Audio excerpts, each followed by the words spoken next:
Hello Skinny Chip Nation. Today I'm starting my winter dressmaking project. If your algorithm is anything like mine, then you've probably seen these like drop waist mini dresses everywhere. I think they're the perfect winter party dress, especially if you put like a turtleneck or a frilly blouse underneath them. So I want to have a go at making my own. Obviously the drop waist feature is very 80s inspired, so I decided to get a vintage 80s dress pattern. Obviously this is a wedding dress pattern, but the bodice has got that amazing drop waist feature that I'm after, and I love the super dramatic V shape.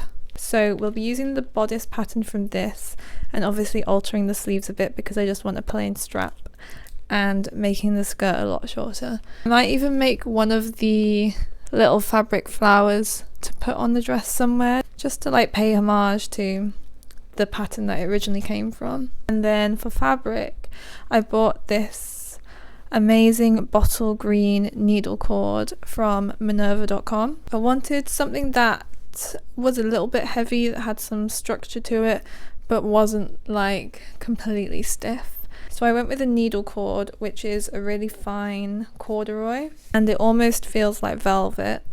And I think this will be so perfect for the holiday season. So I got 2 meters of that, and I also got a matching zip, which the pattern called for. It also says that it needs a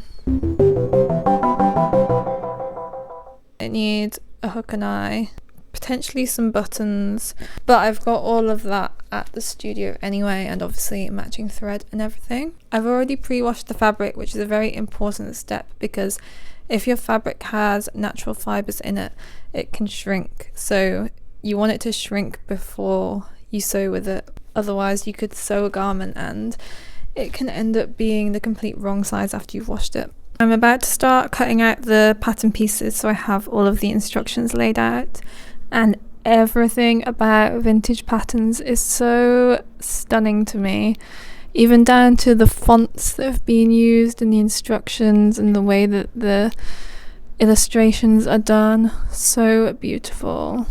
Obviously the cover is also stunning, and there is a massive stack of pattern pieces. If you're sewing from a vintage pattern, you're definitely going to want to triple check the sizes before you start cutting anything, because the measurements literally change from decade to decade. So you could be an 8 in modern sizes but literally a 16 in vintage sizes. Always triple check. Here's a fun little sewing hack. Instead of wasting money on pattern weights, you can actually just use random objects around your house. For example, I'm using tea light holders here. I've just cut out 2 sets of the bodice pieces, one for the main dress and one for the lining, and then the rest of the fabric is for the skirt. But now I've got to go to work in literally 10 minutes, so we're putting a pause on this for the day. On this day there was actually nobody in the studio, so I could have properly filmed, but I forgot to bring my bloody microphone, so we're doing a voiceover. For this project I'm using a size 90 universal needle. Not gonna lie, I don't always change my needle, but this fabric is quite thick so it needed it. And then the first step was to do the princess seams. These look quite intimidating because you're like, how the hell am I gonna sew these 2 differently shaped curves to each other? But if you just take it slow, it's really not that difficult. And don't skip the stay stitching. The stay stitching is so important. Anyway, I sewed all of this together and then I could start to get an idea of what the bodice was going to look like. I want this dress to just have plain straps, so I took a fabric tape measure and I just pinned it where I thought would make a nice strap, and then that's kind of how I made my pattern. This is a disclaimer that I've never taken any courses in pattern drafting and I'm not entirely sure what I'm doing.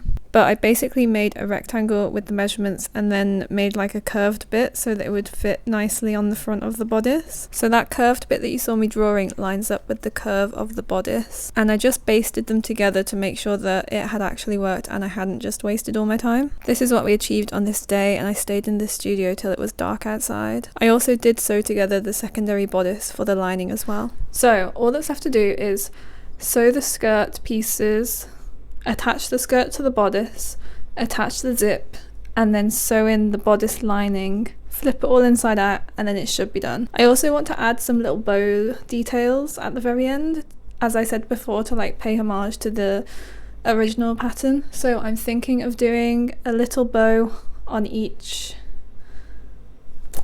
point where the strap meets the bodice, because then that will also cover up the seam line, which I think looks a little bit messy, but I couldn't be bothered drafting it in all one piece. So this is our workaround to that.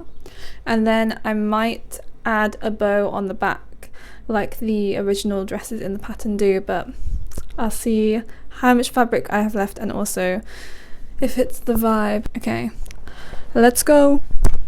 The skirt is simply a rectangle of fabric, and I made a fake seam down the back for when I put the zip in, if that makes sense. Anyway, of course my bobbin decided to run out of thread at this moment, so I had to take a mindfulness break whilst I rewound it.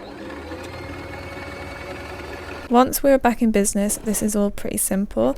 I gathered the top of the skirt and then just pinned it to the bodice. One thing that I've learnt about sewing is you can never use too many pins. I'll tell you about the trials and tribulations of this skirt in a moment, but by the end of the day it was perfectly sewed onto the bodice and it looked gorgeous. Doing the V-shaped waistline took me a lot longer than anticipated. I really thought that I was going to finish the entire dress on the last day that I was working on it. I'd never done this type of waistline before, so it was definitely a learning process.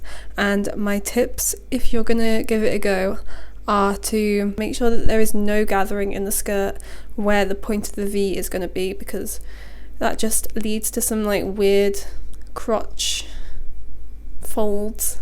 I ended up actually re-sewing this piece 3 times. The first 2 times I just went straight in with the machine and tried to go super slow, but I just couldn't get it positioned exactly right and things moved as I was sewing. So I would definitely recommend basting it by hand first, just so you can get all of the gathers in a place that looks nice. Sometimes with sewing it's less about like following the instructions mathematically and more about just moving things around so that they actually look nice on the body.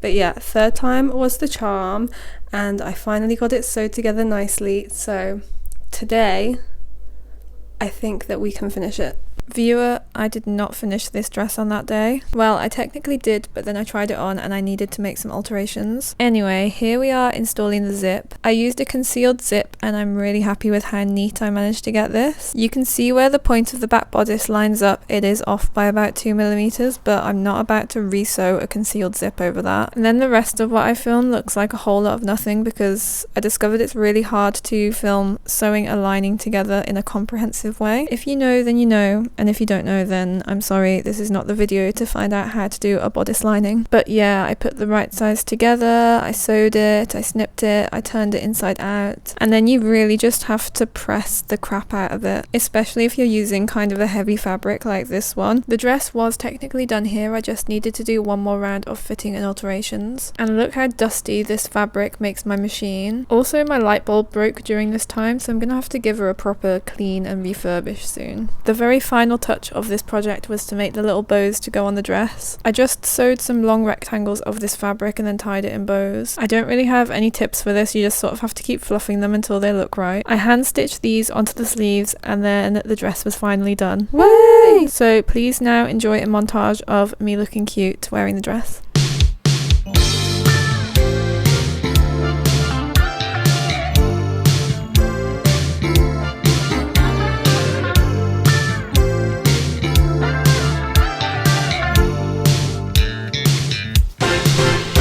So guys, I finally finished sewing this dress. I've just put it over this pink pinstripe blouse, which I got on Vinted, and it's actually vintage from the 80s, so I think it fits the vibe. There was a lot of back and forth with getting this dress absolutely perfect, because in my art studio, obviously it's a communal studio, it's not like a private space just for me, and the toilets don't have any mirrors and they're really dimly lit. So when I've been wanting to try stuff on to do alterations, I have to take it home, try it on, pin it, and then go back to the studio, do the adjustment, bring it home again to try it on. So that's why it's taken so long to like get this properly finished, because I didn't want to half-arse it. Hopefully though, in the future I'll be able to get projects done a lot faster, because I've just bought a house with my boyfriend and I'm gonna have my own sewing room in the house. And I'm probably gonna do a video of like setting up the sewing room and how I decorate it and stuff, so stay tuned for that. Anyway, thanks for watching my first ever horizontal video. I'm not going to promise when the next one will be, but you should just subscribe anyway. Bye!